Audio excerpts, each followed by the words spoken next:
Holy shit, what a week. Welcome to episode 271 of the Dumb Marks podcast. Where's the Tylenol? And we're going to be needing the Tylenol, I'm sure, after this. Today we're doing our Festivus airing of the grievances. You got the two-man booth between me and Steve, the OGs of the Dumb Marks. How are we doing today? What's good? What's good in the hood? Long week. Holiday like week. Got to see some family and do a little unwinding, so to speak. Didn't watch much wrestling. I caught some stuff here and there. Same. But we got Worlds End tonight, which we will break down and predict. Yes, sir. As always, we can start off with the airing of the grievances, as you said, to kind of get all the gripes out before the new year. See what changes with hopefully some of these grievances that we may have. No Taekwon, not this week.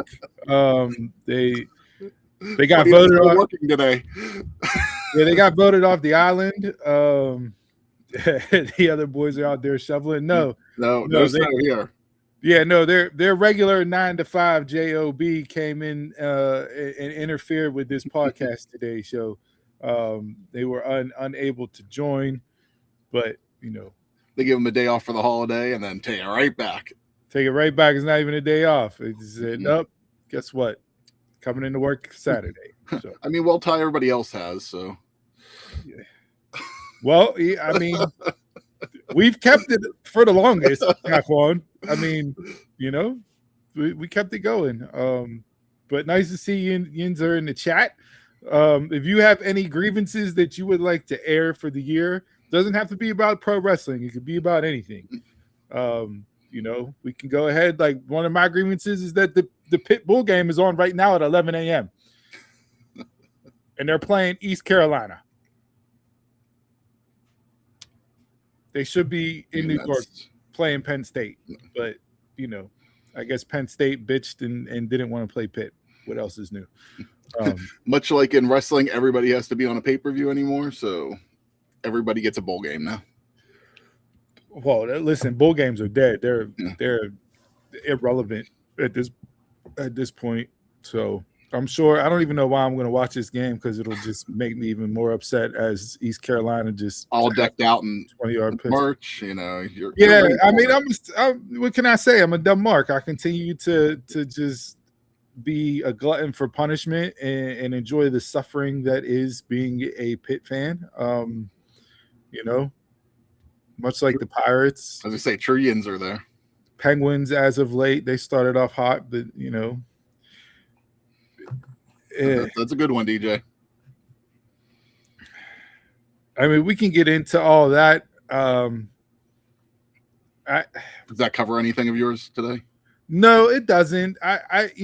If Jason was on here, I'm sure he'd put the IWC on there for spoilers because they spoiled it last week. So if you managed to stay off the internet for a week, you were shocked and surprised. But if not, somewhere along your timeline, you got the spoiler that Melo beat Dragunov. Good. No, the United States Open tournament is good in the sense of when you have somebody like John Cena or you have somebody like Sami Zayn with the title, right? Because the person that wins it from them automatically gets a bump. Mm-hmm. They automatically get the rub, right? Ilya, for all the great matches that he had in the Open Challenge, he's not established enough to where Melo gets a bump from beating him to become champ. Like, I would have much rather have seen them two go through a feud and go through a story. Ilya just came back. So, I mean, was Melo getting over with the crowd? Yes. Was the IWC responsible for this title change? Probably not. But I do feel like the audience did have some impact as far as Melo getting this shot. So we'll see what Melo does with it. Like I said, Melo checks every single box except one. height. Will he ever become a main eventer and a WWE champion? I don't think so. Not everybody's destined for that. Just because you're in wrestling doesn't mean you're going to be the guy. But I mean, to me, Melo, and we saw him get attacked last night afterwards by Johnny Gargano. Like, Melo's in that Gargano category where NXT, yes, put the belt on him. He's a guy. He's the number one guy. Main roster wise, I don't think he's ever going to get to that point. Here's one of my grievances for that last night. You pre-taped SmackDown, and the reason that they pre-taped it was to give the people off for the holiday, which is cool. But they ran a house show last night. I know. So you can run a house show. Well, no, they always do the holiday tour. Like they come. They're here tonight. They're here tonight. They always do the holiday tour, which is why they pre-tape it so you can do the holiday tour. My biggest gripe with the holiday tour is that you got Cody taking shots on Drew last night. So fan footage are sending out videos of Cody hitting Drew, and it's like, well, the stipulation that you ran on TV last night means nothing now because there's footage out there showing them two interacting and Cody touching Drew. So even as Donald says, if it's not on TV, it's not canon. But you still can't do the spots. It's like we talked about last night. I don't think the stipulation said, you can't touch them on TV. Yeah, no, that's not what the stipulation said. But it's just like Solo getting up and eating. Like, we can't have footage come out with that because now that just takes away everything that Solo is on TV. So, look, I don't know what goes on from here from the U.S. title perspective. You cannot continue to run open challenges, though. Because then it's not the title means nothing. It's just you're putting it on TV just to have a match every single week. And then it's going to be like a hot potato with champions. It'll turn into the 24/7 title. Yeah. And I mean, Sammy's reign was cool, but Sammy's reign wasn't long with it. Ilya's reign wasn't long with it. Yeah. I don't know what they have planned for Melo, but with this new crop of NXT talent coming up because the show's going to 3 hours. You had Trick on the show last night. You had the Oba vignette. Like you're going to see more people added into the fold. You have the TV time to run storylines now with the U.S. title. So let's focus on that, regardless of the fact whether or not Road Dogg can tell good stories and his booking, because that's a whole nother airing of the grievances from what he did to SmackDown this year. I'm sure we'll cover some of that, at least. Maybe not him specifically, but what are your other wrestling grievances that you have? Oh, we got a lot. I got mine. Donald and Jason also sent theirs over. So do you want to start? You want me to? Kick it off. Kick it off with the two guys that aren't here today. Okay. We'll see what they have. We'll make sure Taquan gets his BP card fixed by reading theirs first. Let's see here. I'm going to say Jason's because I know that's going to be something. All right.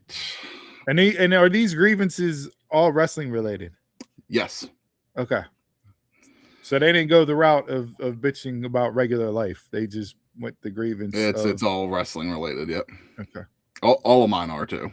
Okay. All right. I just didn't know which direction we were going to go because I can go grievances both ways. Whatever you want them to be, whatever you need to get off your chest. Say it with your chest. All right. So we'll kick things off with Donald. Other than Cena's heel turn to his WrestleMania win and everything Dominic Mysterio, the booking of WWE male wrestlers have been awful this year. Not a single story hooked me except two mentioned before. So I had Cena's on mine. So it's like, yeah, other than that brief blip between the heel turn and a little bit after Mania, John Cena's retirement tour just didn't really interest me much. What were you looking to get out of it? I can't say that I had expectations going in, but I can't say that it entertained me enough. I hear people bitching and complaining about it, and just burying Triple H and all this other stuff. It's like nobody has presented what they wanted out of it or what they should have done differently. It's just complaining to complain in that regards. Was it a perfect send off? No. Was it ever going to be a perfect send off? Absolutely not. You're fitting, and Cena talked about this himself. You're compressing 2 to 3 years worth of stories into 12 months. And like I know Cena had said that wasn't what he wanted. Like he said he wanted to give them like 200 dates, and they were like, no, we'll give you 30 or whatever it was. And it's like, so yeah, that really does limit everything what you can do. But and I will give the credit to the Cena AJ Styles match. That gets thrown into the good out of it too. But it was a match that I expected to be good too. But yeah, other than that, I guess at the end of the day, they booked it to be, here's an appearance from Cena in your town one last time, and that's what it was. I think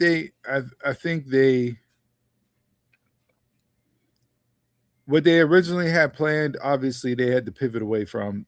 Cody and Cena talked about it on the podcast after Cena's retirement match. They went through the laundry list of, hey, we have to pivot now. These two guys that we thought were going to be here weren't here. And that's a whole other grievance that you can raise with The Rock and what he's done other than collect a check from sitting on the TKO board. You haven't heard a single bit of promotion or pub tweeted out by The Rock in regards to WWE at all. Nothing. He's been stone cold silent this whole year. Outside of January, Netflix, and leading up to the Chamber, there's been nothing from The Rock. I mean, he did something for Cena recently, but that was it. All right, if you want to count that. But go look at what he was doing Dwayne, before. But yeah. But even when he wasn't on the show, he was tweeting about it and talking about wrestlers and doing this and doing that. And not just WWE. He would often talk about across the board. So am I mad at the tour of Cena and what happened this year? No. Much like any star that retires and announces it for the year, it turns into, I'm showing up to your city one last time. We saw it with Kobe during his retirement tour. We saw it with Derek Jeter. We've seen it in other sports where athletes have announced their retirement at the end of the season. And did those guys still give you great performances and put up 40 or hit 2 home runs? And yeah, you saw that, and you saw that with Cena. Like, I enjoyed everything that Cena did with Dominic Mysterio in the last 6 weeks of his run. I enjoyed the SummerSlam match with Cody way more than the WrestleMania match. I enjoyed squeeze. I enjoyed the Logan Paul match. I enjoyed the AJ Styles match. Like, I enjoyed it, and I took it for what it was. It was seeing one of the greatest of all time do his thing one last time. And I savored every single moment and every single match and every single appearance. And would I have liked to have gotten more out of Cena with Randy Orton? Yes. Would I have liked to seen him get more out of Cena with CM Punk? Yes. Would I have liked to have seen a Cena Drew McIntyre? Yes. Like, all those things you could have did. But sitting back looking at what they did from January through, I just took it for what it was and enjoyed one of the greatest of all time doing his thing one last time. The biggest gripe that I had with it was the storytelling from it, of how they basically threw together his heel turn.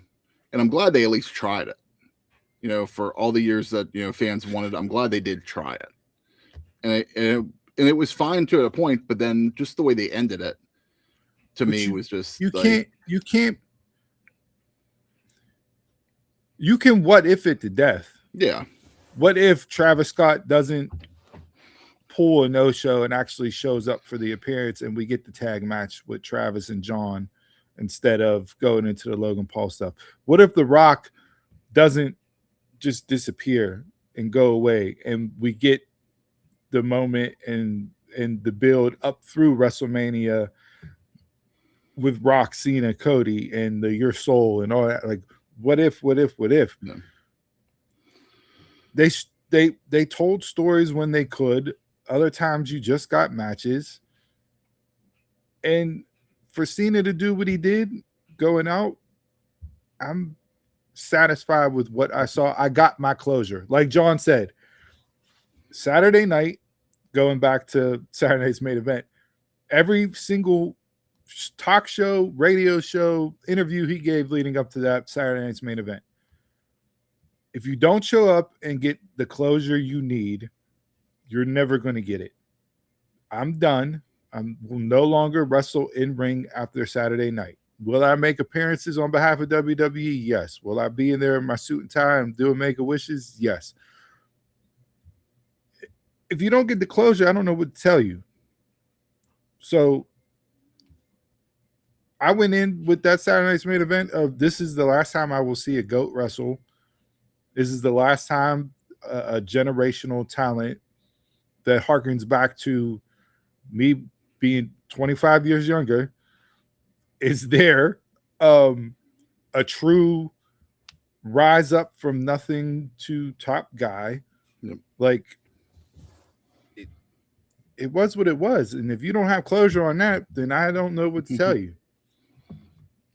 I'm going to get into some other grievances of that in mine, but we'll move on here. Next on Donald's was everyone acting like they are an Adam Shafir of pro wrestling. I don't know if I pronounced that right, but most of the time everyone is wrong. But I forgot everyone knows someone that knows You mean someone. Adam Schefter? Schefter, yeah. Tell us you're not a sports fan without telling us you're not a sports fan. But I forgot everyone knows someone that knows someone in the production, creative, and legal meetings. Look, the insider game in pro wrestling is not like the insider game of the NFL, of the NBA, of MLB. It's never going to be like that. So you always have to take everything with a grain of salt. I mean, in the rumor roundup I was looking at today with stuff, they said the Darby Allin injury was a work. And then there were every single source person I talked to inside the building says it was not a work. He was legit concussed, and a very bad concussion, which is why he was kept out of the tournament. Like, but he was just something recently. You know, we're just going to question every single injury. Like, look, if you like the insiders and you like following the dirt sheets and buying into the rumors and everything else, fine, have at it. That's your bag. I take everything I read with a grain of salt. We bring stuff up on this show and we preface it with rumor and innuendo, just like a certain other podcast does. Rumor and innuendo. And are some of those things true at the end of the day? Yes. But you have to take everything with a grain of salt. And regardless of how much they pull back the curtain with WWE Unreal and everything else behind the scenes footage and whatnot, like, at the end of the day, nobody's in the meetings, nobody's in creative, nobody's writing the stories. I don't care that Meltzer and Tony Khan call each other. I'm not going to trust everything that Meltzer says. No. And any of the other insiders that you want to roll on down the line with. Are they getting a bag? Are people, Sean Ross Sapp getting subscriptions and behind paywalls and everything else? Like, hey, I'm happy you made a career out of doing that. Kudos to you.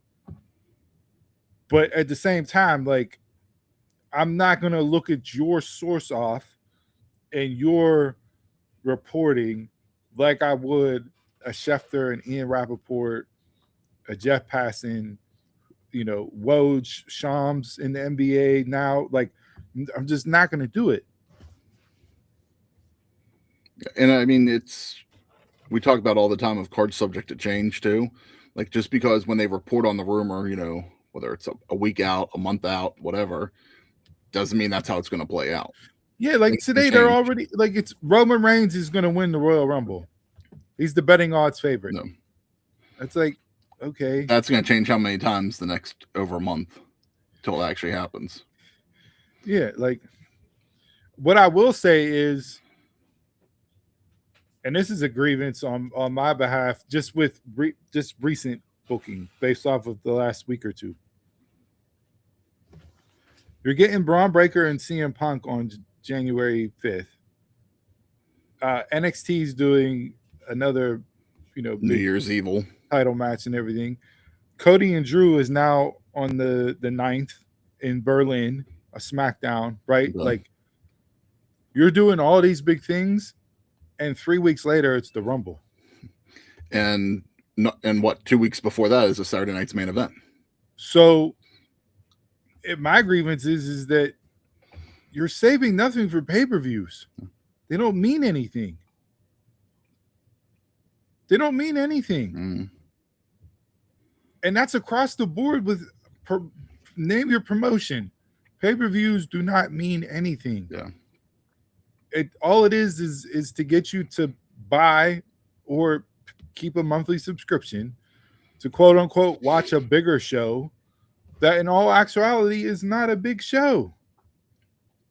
WWE specifically with the network is whenever the network got started 11 years ago, that it no longer became pay-per-views. It became, you got your $9.99 worth a month, and that's it. And WWE really hasn't changed from that model since then.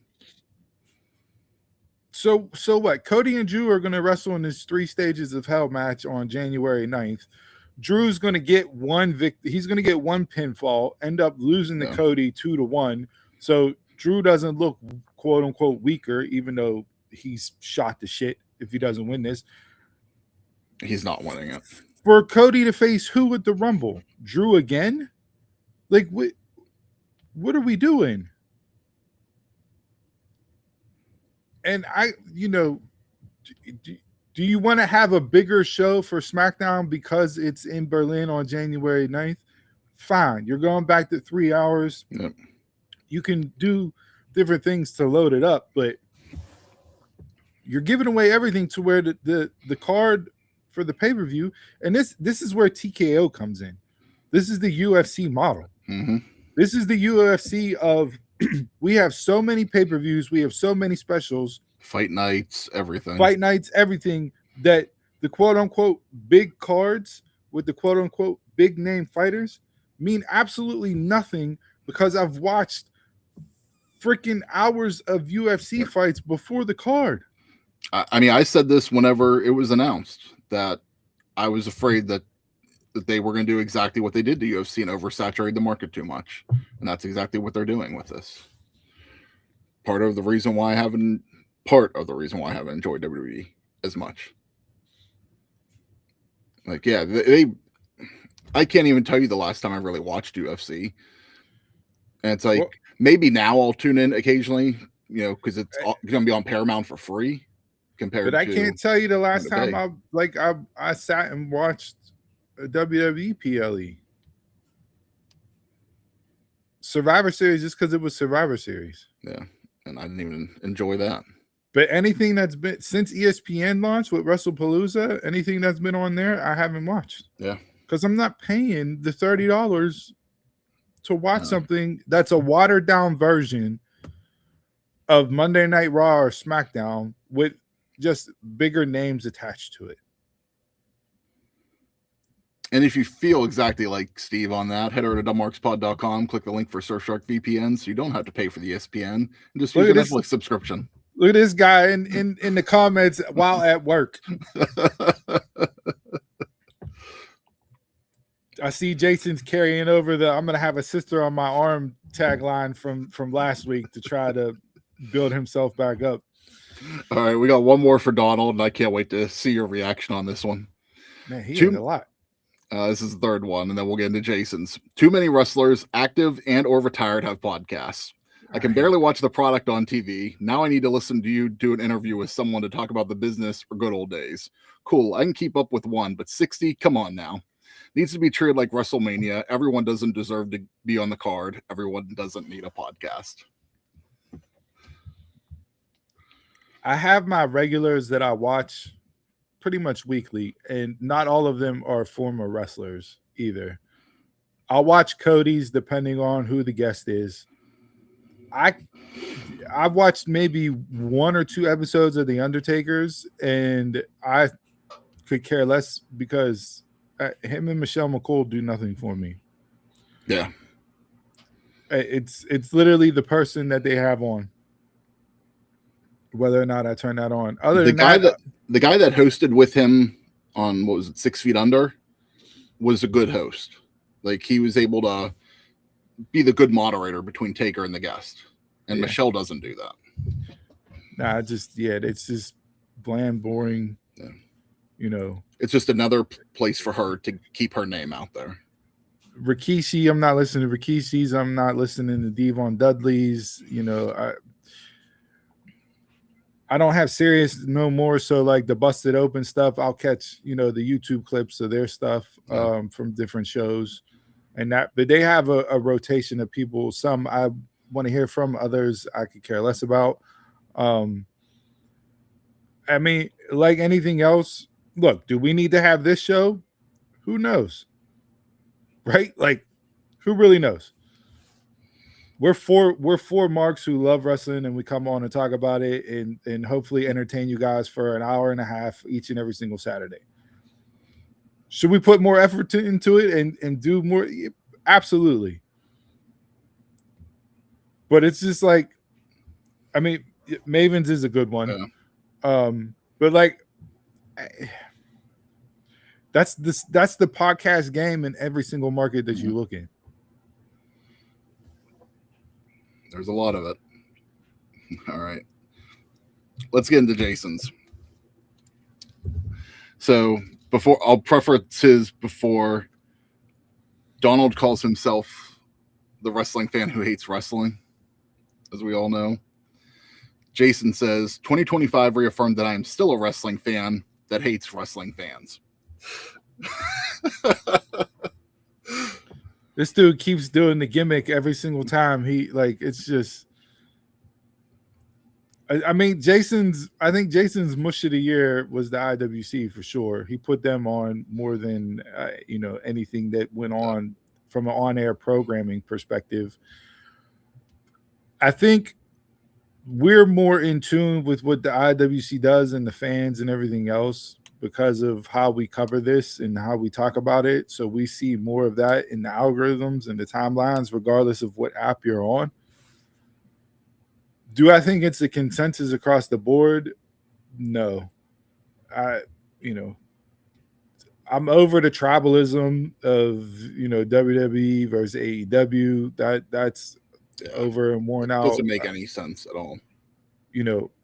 Everybody's going to be negative, to complain, to get clicks and retweets and everything else. And are we guilty of that sometimes by the tweets we put out? Absolutely. Do we hate watch some things just because? Absolutely.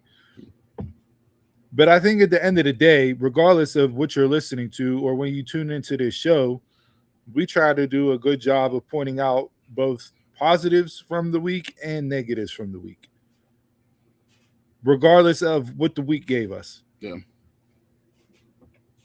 We try to find something. Sometimes it's really difficult, but we try to find something. Yeah. So perspective versus perception. 2026, I'm going in with perspective on things, not my perception. Because my perception is biased. My perception is biased from watching something for 35 some odd years or longer. My perception is biased because of what I think things should be. And this isn't just about wrestling. This is about everything, right? If I continue to bring my perception into it, then I'm always going to find flaws and I'm always going to find negatives because those biases, whether I recognize them or not, are going to continue to show up based on my perception from what I've built up through my experiences. 2026, I'm not looking to do that. 2026, I'm looking to bring perspective.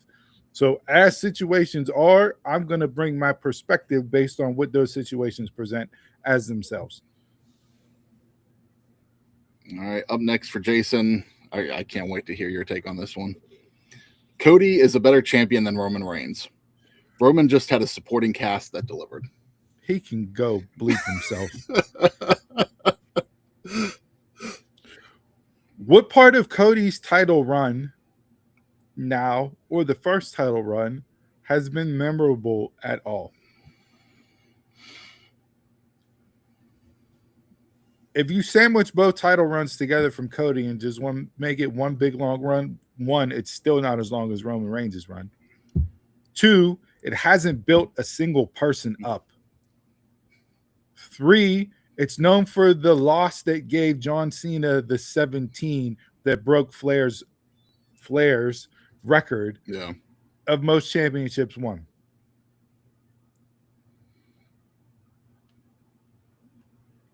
Do you want to say Cody has drawn the most houses?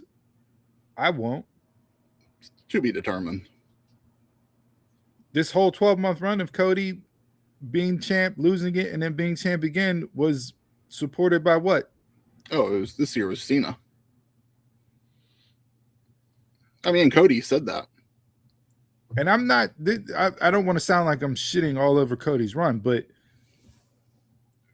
we see this all the time with babyface champions.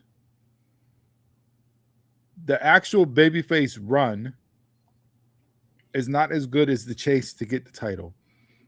I was perfectly fine with Cody's first run, but since SummerSlam, for as little as he's actually been on TV, hasn't interested me at all. But even the first one, go back. What was memorable about it? I don't remember anything about it. I mean, if you want to talk about memorable, you know how I feel about Roman's title run. So Roman's 4-year reign elevated damn near a dozen people, took the company through a pandemic, and built up the biggest babyface they have seen since John Cena. And while we're on that, does Cody's finish the story mean anything if it's not Roman Reigns standing across from him? Hard to say. It's not a black and white.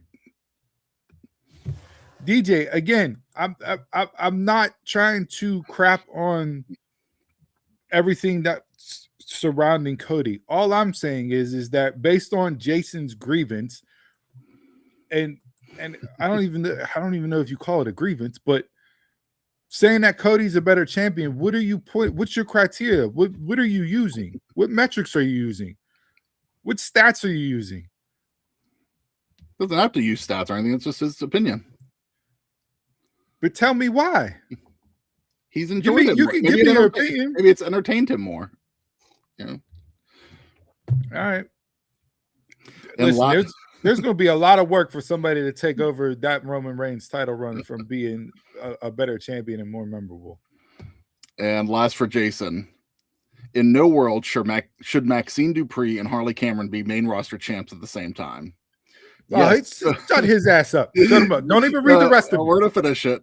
Yes, both have made progress, but in-ring talent, they're both still at the bottom of each roster. Let's stop hyping mediocrity in 2026. Harley Cameron is everything that's right about pro wrestling.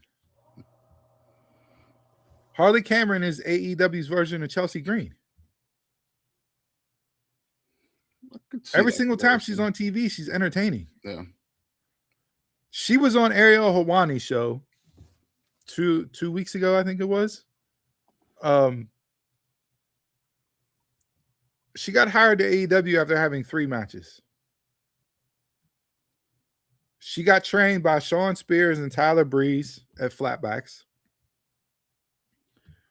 And she talked about the 3 things that they said to her class or her group of students. If you're going to make it in pro wrestling, you need 3 things. You need to be entertaining, you need to have in-ring, and you need to connect with an audience. Okay. She had the connect with the audience and the entertaining thing already done based on her background with where she came from.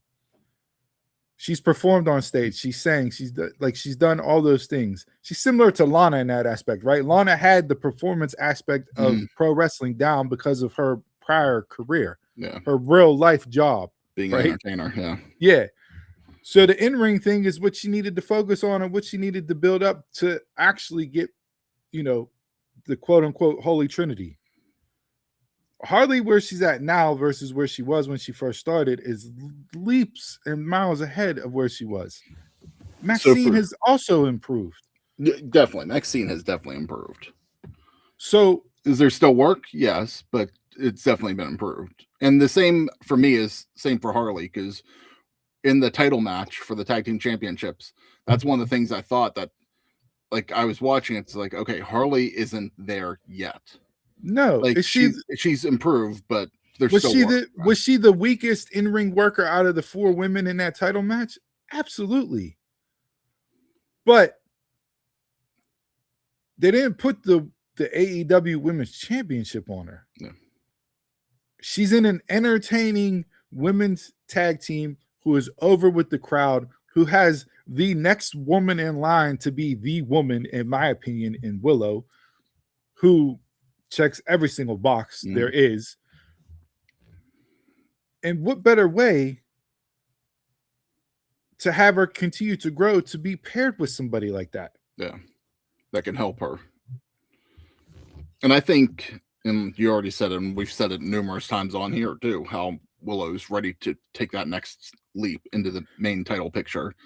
But Harley could, after whatever we see with Mercedes, Harley can be easily transitioned after the tag title run to go into the TBS title at some point. And not only that, but here's one of the grievances that I'm not going to bring up, but it's grievances that other wrestlers have brought up this year. And this has come from both AEW and from WWE wrestlers. They don't get the reps. They're not going out for 250 dates a year. They're not wrestling Friday, Saturday, Sunday, Monday, Tuesday, off Wednesday, and doing it all over again. So to see the growth that both these women have had, knowing that they don't get the reps that the others used to get, you're going to see a longer timeline for people to elevate their in-ring work because they don't have the opportunities to do that like they used to. Unless you're somebody that's out on independence for years and you're working and everything else, and then you're coming into WWE, AEW, and all that. But if you're an NIL signed superstar from WWE and you come in and you're just starting out in NXT, like, you're not getting those reps. No, at least AEW allows them to do some independent dates. They can go out, and if they want to actually put those reps in, they can. But that's not for everybody. Not for everybody. And a lot of them don't do it because they're doing the cons instead to make the money. So it's like you're seeing that more instead of actually putting the reps in the matches. Yeah. So like I'm not gonna join Jason's bandwagon as far as griping on that being a grievance that those two have belts, and we're not doing that. All right, Steve, going to yours for the year.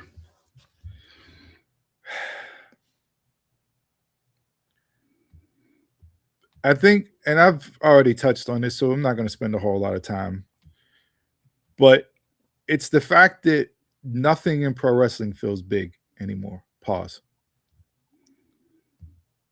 Nothing is as of a must see, can't miss. Yeah. Even WrestleMania this year.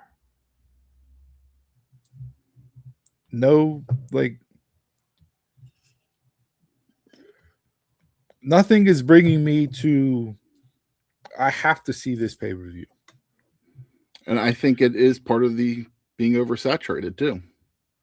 It's oversaturation. It's booking. It's just, it's being burned out, I guess, right? Like there's a whole slew of things that are going into it, but nothing feels can't miss, must see. Yeah, I agree. And I don't know how you get that back based on the current landscape and how the business has changed, where it's going, what it's going to continue to do. I think it's only going to get worse the more the WWE expands these other shows to 2 nights. Yep. It's too much. There's not enough time to let anything breathe. Take it for what you will from a booking perspective, because the companies book differently, and even the match for match's sake that Tony Khan has just is not making me go, oh, I have to tune in. Like World's End tonight, there's nothing on there that's like, oh, I can't miss this pay-per-view because this is happening. Agreed. And the biggest problem with AEW, we were talking about WWE with everything, but it's, you have to pay for all of these too, like 100% pay for each pay-per-view. And it's like, you gotta, whenever it's costing $40-$50 for the event, you got to kind of pick and choose what you feel is going to be worth that $50. Mm-hmm. I mean, looking into the landscape for next year, like the only thing that I'm like is can't miss right now that I have to see is New Japan, is Wrestle Kingdom, and that's because it's the Ace's last match. Yeah. And that's a week away. So. You're going with another retirement match as must miss can't see. So that's my wrestling grievance for the year. Nothing feels important. Nothing feels special. Nothing feels can't miss. Yeah. You said that's your wrestling grievance. Do you have a non-wrestling grievance? I do, but we don't have enough time, and I don't have a couch to lay down on. So we'll save that for another day. I'll try to get through these pretty quickly. Biggest, outside of everything that we already talked about with WWE, biggest grievance with WWE was ticket prices. How that's been jacking up. And we brought it up numerous times on the show, but we didn't talk about this one yet. But it was the fact that you can go to Saudi for the Rumble. Plane ticket price, hotel, all that is cheaper than if you bought the ticket here to watch a show in WWE. That's just ridiculous to me. Like, they got to change that here. Like, they're not going to. Not until something actually happens with the company and they have to lower the prices. But yeah, it's just. I mean, you see it with UFC. They haven't lowered those prices at all. Yeah. And they haven't been a hot ticket item for a long time. I've never been to UFC shows, so it's just it's price gouging across the board for every single thing. Yeah. And a lot of people are over it. A lot of people are tired from it. A lot of people are starting to question, especially now with this price fixing scheme that they got going on. This could be one of the non-wrestling grievances, but you're charging people different prices based on their shopping habits now. So me and you can go to the store or go online to buy the same thing, but you can pay one price and I can pay another. That's how we're priced. That's what we're doing. That's the new scam. Oh yeah, there is a site that kind of like was really hyped this holiday season, but I've seen it before, like where you can take, like if you're shopping on Amazon, because Amazon is one of the ones that actually does that, where they'll constantly like raise the price and lower the price, and you can put the link in, it'll show you like where it's fluctuated to, so hey, they just jacked it up for Black Friday, so they could give you the appearance of a deal. I had this with the TV I bought for my mother for Christmas. Okay. I paid one price. I looked the very next day, and it was $50 cheaper in store. Okay.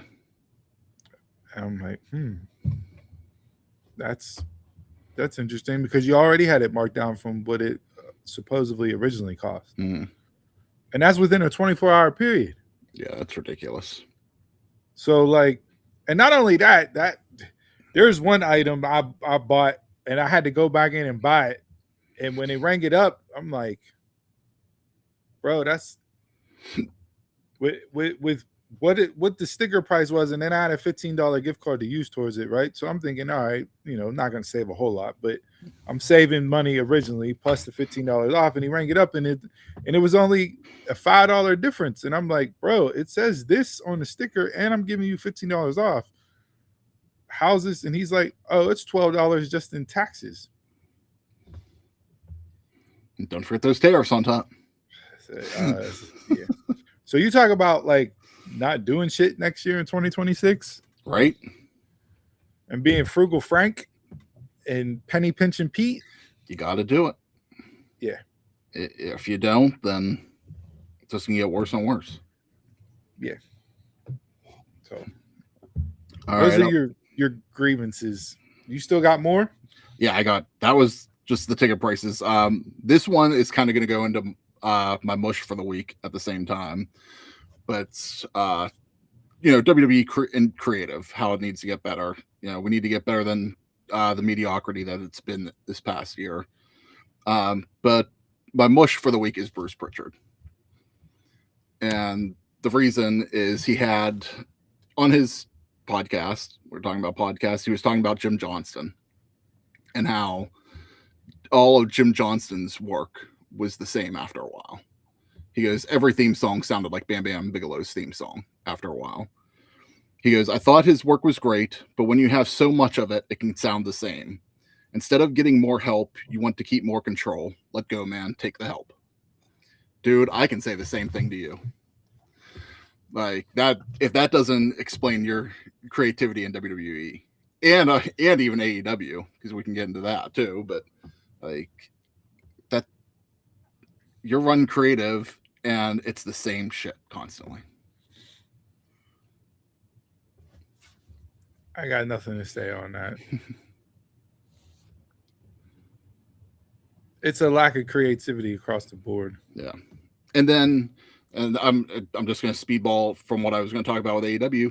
Tony Khan came out this week and said, people are, he won promotion of the year from Sports Illustrated, and people are asking him in the media call this week, like, what do you think helped improve AEW's TV this year for it being so much better? And he goes, well, I took complete control. So he said, last year, I guess he ran the Continental Classic by himself. And he was like, well, if I can do that, I don't need the creative team. So he said he's working more one-on-one with the talent, just like, this is a problem here too, that he's not like, he was already doing too much. And now that you're saying that you're doing all of it, like, again, Tony can come on and say all the time that this year's metrics have continuously improved. Everything's gotten better. It's like, no, it hasn't. Your audience has hit record lows this year on both shows, Collision and Dynamite. Your buy rates are not where they used to be. Look at your year-over-year statistics from where you were at 6 years ago when you started till now. Tell me, in what area have you grown? Where have you gotten better at? And that's the thing with them being private. You're never going to know that. You're never going to know what metrics they're judging on. At least with TKO, you can listen into the conference calls and everything and find out what metrics they're judging on. But with Tony, it's just going to be typical promoter. You're just going to hear their BS. AEW has settled into their level, and their water has found its level, as they say. And you're going to get 500 to 550,000, give or take, each week for Dynamite. And it's going to be what it's going to be. Some pay-per-views you may have over 100,000 buys. Some is going to be closer to the 100,000 buy mark. But some areas and cities you'll sell out in. Others you'll have to. You're going to struggle. Yeah. And so I'll go into my Rushmore for the week. I'm going to give it to Dynamite this week. It was good. It wasn't great. It was good. But I can sit there and say that for the past few episodes of Dynamite that I've watched, that's the case. Like, it's consistent enough where I'm not looking to fast forward through it like I was a few months ago. But I'm able to kind of enjoy it. Here's the difference recently. it's just the Continental Classic. It's the same paradigm with the US Open Challenge with SmackDown, saying, "Oh, SmackDown was okay. It was decent this week, but that's because Ilya's matches were tremendous." Mm. The Continental Classic matches have been really good. And the matches have been good, but like the title match for tonight at Worlds End, you know, they had the MJF had a match and they had like their in-ring segment afterwards. I really enjoyed Swerve on the mic. Like that could have even easily just been my Rushmore for the week with Swerve, because he sold me on the match. Like I still don't like the 4-way, but yeah, and we'll get into it. Yeah, we'll see what we feel on that, but we'll see coming off, like to a point where I was also like not wanting to watch Dynamite consistently for a while, like the past couple episodes. And maybe that's the thing. I just need to not watch every single week to be able to tune in and just kind of like. But isn't that a bigger sign towards an issue? Because you're not tuning in each week. And I'm not tuning into WWE at all. Now, here's the thing. We're from the Attitude Era generation, right? Was every single episode of Raw tremendous? No. Was every single episode of Nitro during the Monday Night Wars, was that tremendous? If you go back and rewatch it, no. Yeah. It's all about where you're at in your wrestling fandom generation, whether or not you think this is, completely awesome and you got to tune in every single week. And I mean, part of that too was they were doing stuff in that era that hadn't been done yet. Like that was groundbreaking time in wrestling, just making it more real, and being live every week. There was things that they were doing in that era that just had never been done previously in wrestling. If we're changing eras and quote unquote, the big announcements and eras and everything else, if we're gonna label this based on all the access and backstage stuff and everything else, we're gonna call this the reality era. We call it the reality era. Then you need to give me real life issues and storylines in my pro wrestling. Mm-hmm. Give me the Matt Hardy and Edge.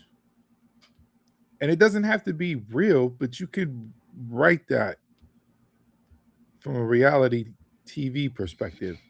I think that's what they were trying to do with Cody and Drew, but I don't know. To which I've actually enjoyed Cody and Drew.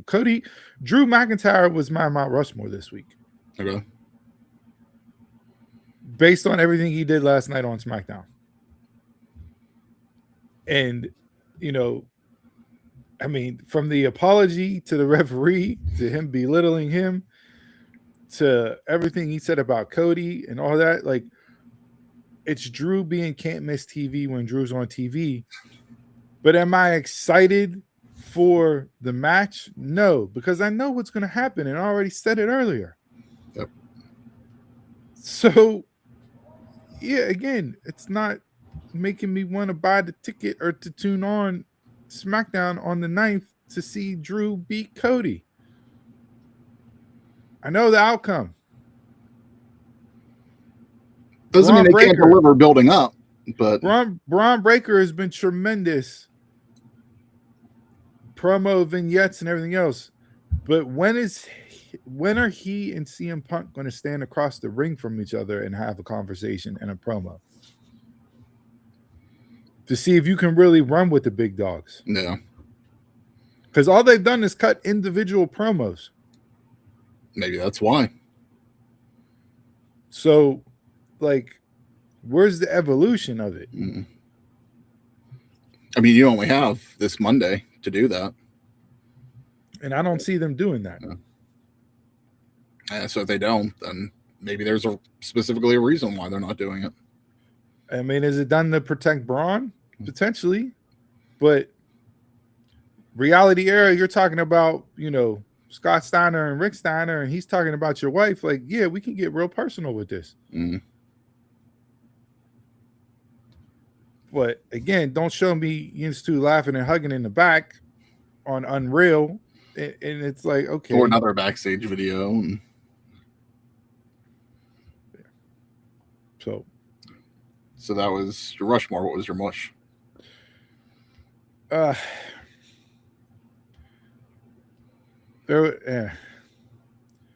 was a lot this week as far as mush goes.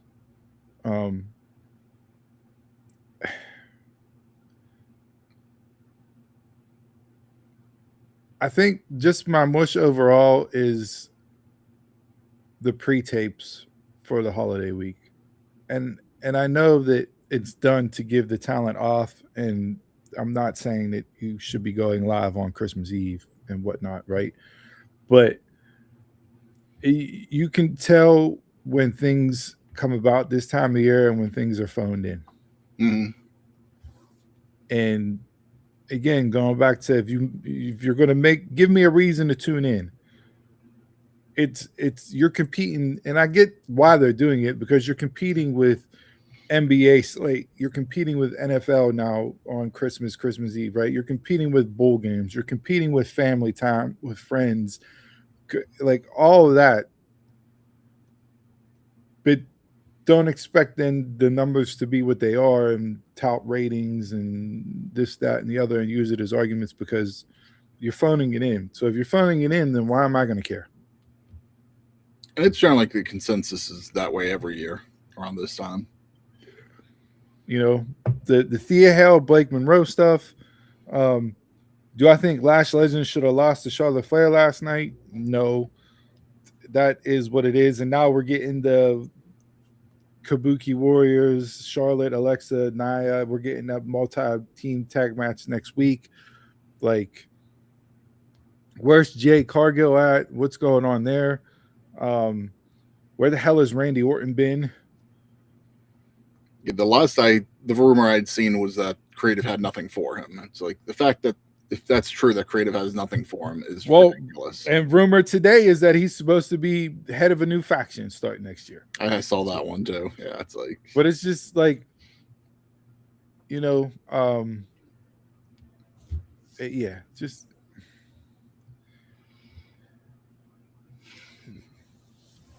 so I guess just a week overall for me would be my mush. All right, Jason didn't send his over, but I got Donald's. Mush for him was Tatum Paxley with her chainsaw through the infamous NXT wall.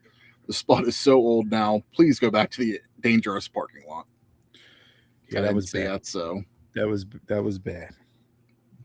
And his Rushmore was, I didn't mind the Cody and Trick backstage segment. Put Trick right now in the main event scene because we know the scene is bare. Plus, it could give Cody someone to feud with when he retains the title against Drew until Elimination Chamber.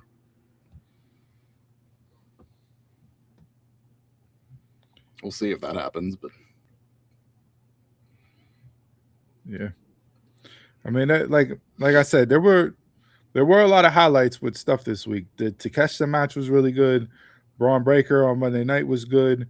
The going back to last Saturday, with the AAA event, the tag team main event, even though Dom got injured, don't know what his status is going forward, but that, you know, tag team match was really good.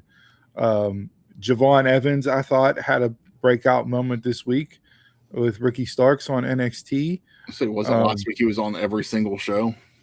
Yeah. Like, ridiculous. So, like, there was a lot going on, you know, stuff that I hated. Again, it's just, it's phoning it in or it's not following up on stuff. Like, the hell is going on with Tony D'Angelo and NXT?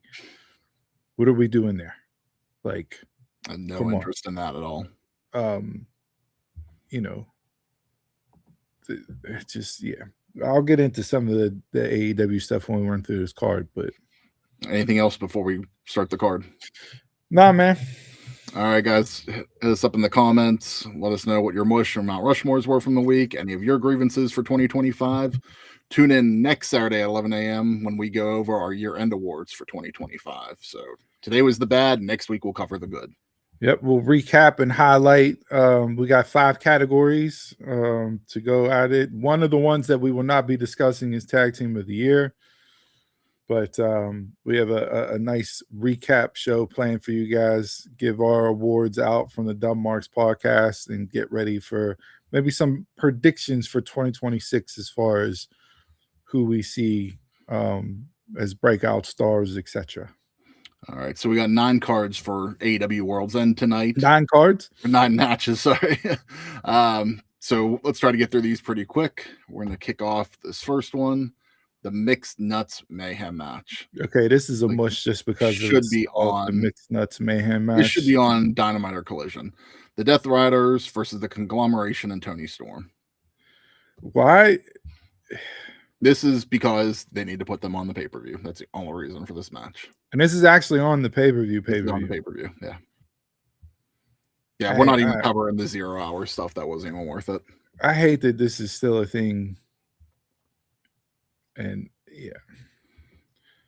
You see, this is where Tony Khan comes in. You had the story built up through the tournament to run with the Death Riders turning on Moxley and kicking Moxley out of the group. And you could have 3 months of television to lead you to Revolution, and you're pulling this bullshit. I mean, we'll see what happens in the Continental Classic and the finals and everything, but yeah, it's like I saw this match. I was like, why is this a match? It doesn't even need to happen. This is a payday match. That's the only reason. I'll go Conglomeration with Tony. Yeah, that's who I'm going with. I mean, I have no problem with this version of the Death Riders, but you will take the pinning game. Most likely. Another match that I'm not all that interested in: Darby Allin versus Gabe Kidd. Yeah, like one together. You threw this on.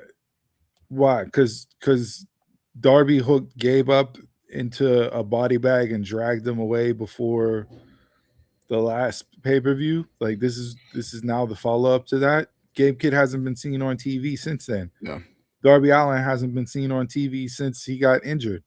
And now we're just throwing these two on the card, and I'm supposed to be hype about it? No, kick rocks. I don't care about either one of these guys right now. So I actually saw this one being spoiled before it happened on TV. And I was like, why? Like, Gabe hasn't been on TV. Darby hasn't been on TV. Why is this? Like, I thought it was like one of those ones where it was thrown on Wikipedia just because, for like something fake. And nope, ended up being legit. I can care less. I'm not even going to give a prediction on this match. It's going to be Darby. All right, so let's get into the Continental Classic. The first semifinal, Kyle Fletcher versus Jon Moxley. You already know who I'm picking because there's one that I can't. So give me Kyle for the win here. Yeah, I don't understand the booking of this. You had the Okada Takeshita. You had it set up. You're going to get it. But not in the finals. Not in the finals, but yeah. With that, like,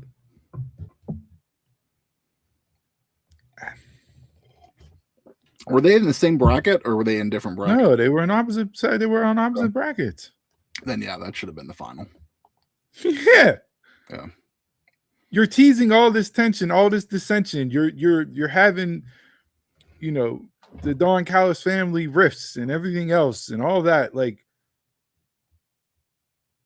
we've been clamoring for Takeshita and Okada for how long now?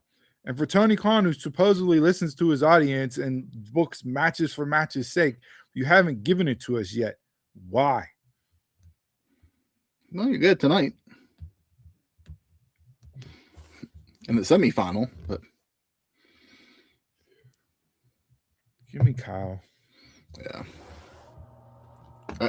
And because of the whole rift with the Callis family is part of the reason why I think Kyle is going to win this semifinal. So who do you see it being between Takeshita and Okada?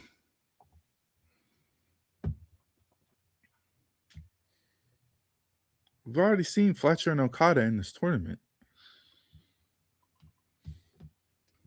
Like, I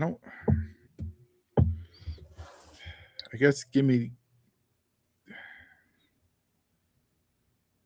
Okada going over is better for the story.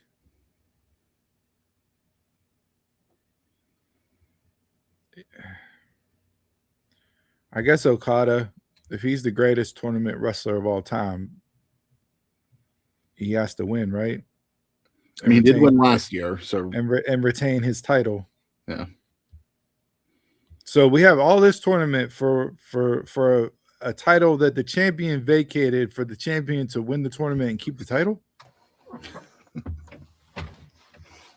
Does that am I wrong? Is that what we're doing here? He put the title up in the tournament, right? Yeah. The winner of the tournament wins the title. Champion. Yeah. So I mean, I think he's technically still champion. I don't think it's vacated, but if Takeshita beats him, which is my prediction, I think Takeshita is going to beat Okada in this match. I think then the title becomes whoever wins the finals.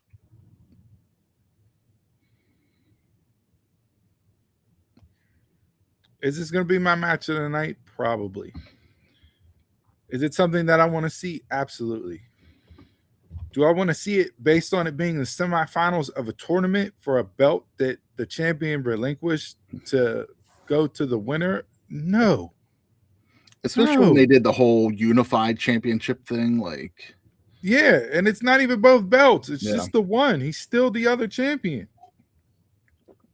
Which part of that is why I think you're not necessarily getting rid of the title. You're getting rid of one title on him. He's not going to be the unified champ anymore, but he'll still be the other champ. So then why do the unified thing in the first place? It was stupid from the first place. Yeah.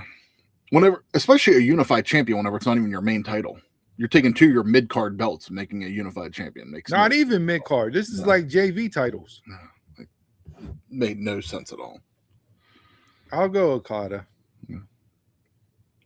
So now lead into the finals here. I think it's going to be Takeshita and Fletcher, and I'm giving Takeshita the win for the final.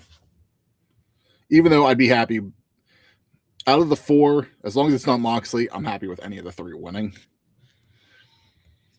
I'm cool with any of that, but I think you give it to Takeshita and Fletcher, you're still going with the Callis family rift.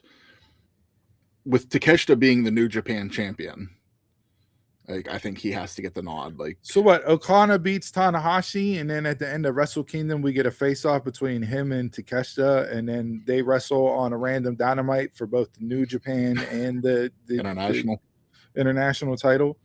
Is that what we're going to do? Because I can guarantee you that's what's going to happen. If you're going to do that, you got to do it on New Japan. You can't do it on AEW. They always do their anniversary show, I think, at end of January. That's, to me, that's the show you do it there. Because they're not doing anything extra. Right now, it's just Wrestle Kingdom, and then it's New Year Dash the next night. They didn't throw together Dynasty or anything like that this year. Spoiler alert for prediction from next week's show. Kyle Fletcher is on my very short list of needs a world title run in 2026. And he's arguably my wrestler of the year this year. Yeah, I can see that. I don't have an argument with that. So does this putting the belt on him do anything for him? No. But yeah, I don't think he needs the belt yet. No, I'm not talking about the world title belt. I mean this one, yeah. I guess the winner of Okada Takeshita for me, I guess, is the right call. I got Okada again. Like I said. I mean, if he is the best tournament wrestler, it would make sense doing it back-to-back, but stupid. Yeah. It's about as dumb as MJF winning the Dynamite Diamond Ring every single year and then not having him in the match this year. That could be the match itself was good between Ricochet and Bandito. But why is this a thing? If MJF's not going to be a part of it, let's let it go. I have a spoiler for what I see coming up because when we get to the main event. Yeah, because in previous years, whoever won that match, so Bandito won the ring, so it would be Bandito would have to wrestle MJF. And then that's the winner of it. That's what they've done the past couple of years, but this year they just eliminated MJF at the moment, at least. But all right, moving on. Women's World Championship: Chris Statlander versus Jamie Hayter. I like the matchup. Do I like the build towards it? No. I think they'll show up and show out. Statlander to retain. Agreed. Yeah, I think there's potential here. There's something missing with Jamie lately. I don't know. I don't know if maybe it's because of the injuries, and she has to come back and kind of build herself back up, have to be reinvested. But I'm just not buying in the way I used to with Hater. So maybe this match will change that tonight. It might. All right, we got a Chicago street fight for the AEW World Tag Team Championship, FTR versus Juice and Austin.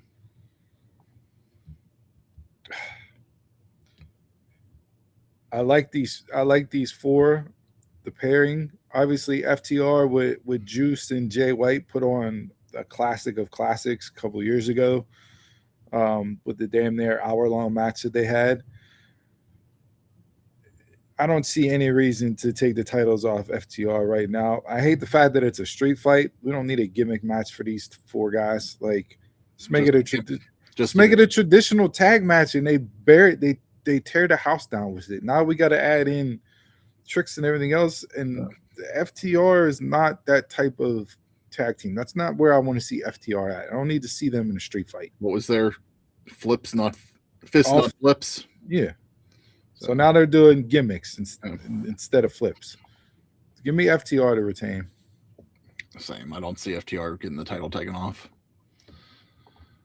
All right, AEW Women's World Tag Team Championship, first title defense for the Babes of Wrath versus Mercedes and Athena, which I do not like this pairing for the first title match, but I don't either. This is just, you have all those tag teams that were in the tournament. You could have even just given a rematch to Tony and Mina.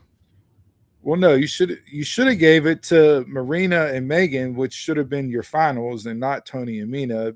But that's a different conversation for a different time. Like that's probably done now with Marina.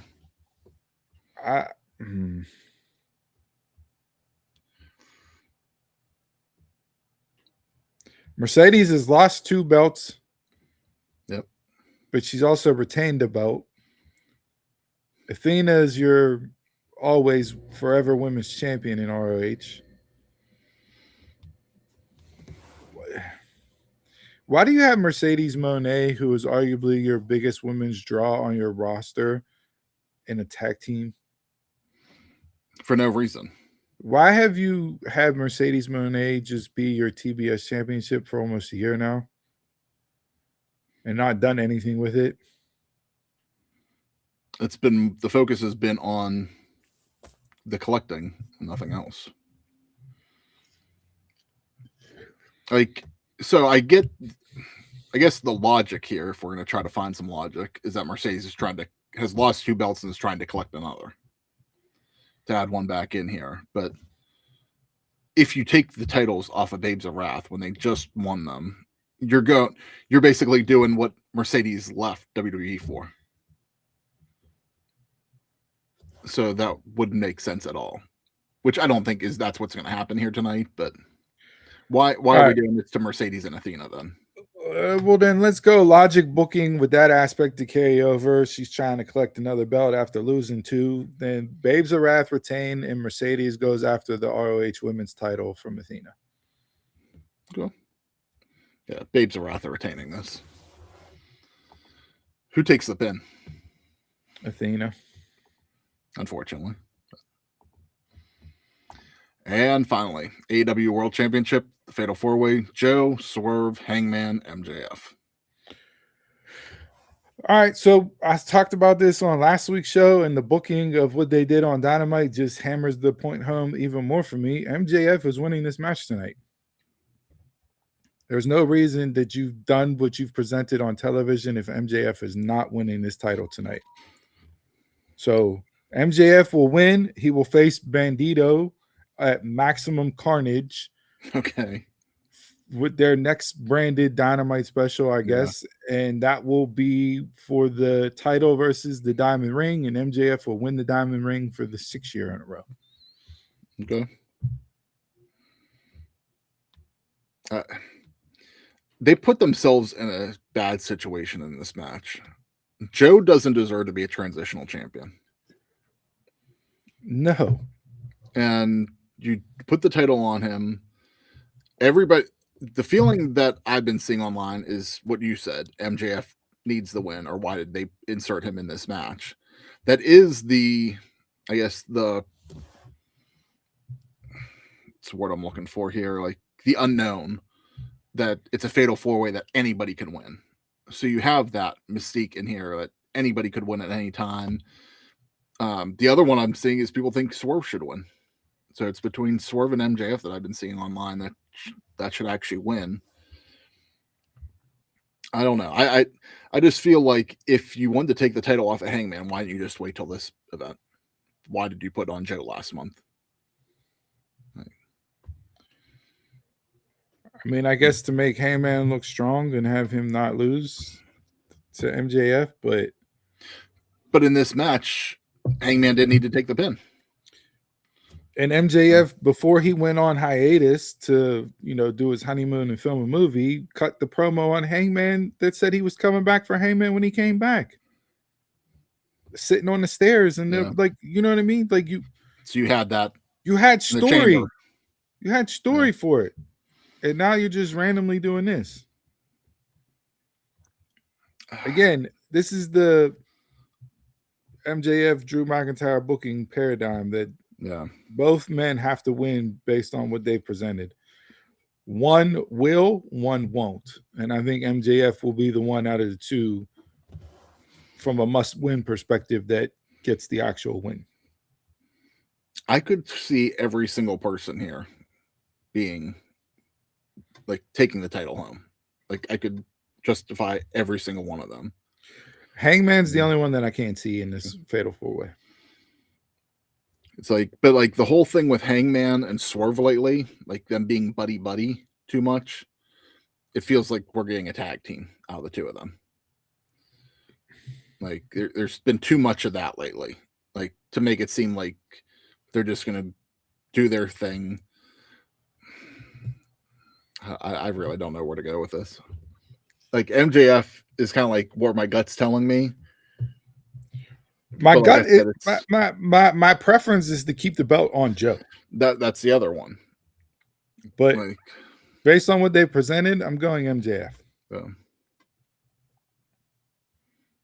They don't have anything in January, so the next one would be Revolution, I think.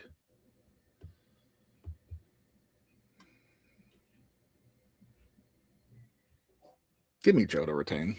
I'll be the different one on that. We'll see. So, I mean, you kind of said it already, but match of the night. I'm going Okada to Takeshita. Same. Yeah. There's a couple other matches that I think that I'm hoping are good too, but I think that definitely has the show stealer mentality. Quick hitters. I got two. Good. So the menace that is now Gunther continues to just be a menace that love everything about. I love everything about what he did on Monday night to CM Punk, and just loved it all. But Gunther was asked if retiring AJ Styles is his next goal after he retired John Cena. And Gunther said, I never wrestled AJ before. I think it would be a great one because AJ is definitely one of the best cruiserweight wrestlers in TNA history. Okay. Ha ha ha. Gotta troll. So keep the menace Gunther. That is the menace Gunther. And I will absolutely love watching him in 2026. And then lastly, did you know that there was a first time ever that something happened this year in wrestling that hasn't been done since 2001? I want to take a guess. Was it the CMLL versus IWG championship? Nope. Go ahead. So this was the first year since 2001 that WWE did not deliver a Hell in a Cell match. 24 straight years of a Hell in a Cell match. This was the first year that they did not do Hell in a Cell. Didn't miss it either. And they already announced that Backlash will be in Puerto Rico next year. I did see that, yeah. So mark your Bad Bunny entrances. Everybody, that was something that I saw. Someone was like, "Is Bad Bunny going to show up?" Like, if Bad Bunny doesn't show up, Well, Seth Rollins said that was the greatest entrance he's ever seen. That was my entrance of the year. Yeah, was Bad Bunny. Oh yeah, the crowd was unbelievable. Yeah. So But yeah. So those were my quick hitters of the week. I had others, but we don't got time to go into it. So all right. Thanks for tuning in to episode 271 of the Dumbmarks podcast. Follow us on all social media at DumbmarksPod. Give us a like, listen, follow on YouTube and on Spotify. Head over to dumbmarkspod.com. Use the links for Surfshark. Use the links for WWE Shop. And purchase the merch at prowrestlingtees.com/dumbmarkspod, all to help support your boys. So if we don't have anything else, just remember next week, tune in 11 a.m. Eastern for our year-end awards. Hope everybody has a safe and happy new year. And the quote of the week to end 2025, take a deep breath and remember who the fuck you are. We'll see you next week.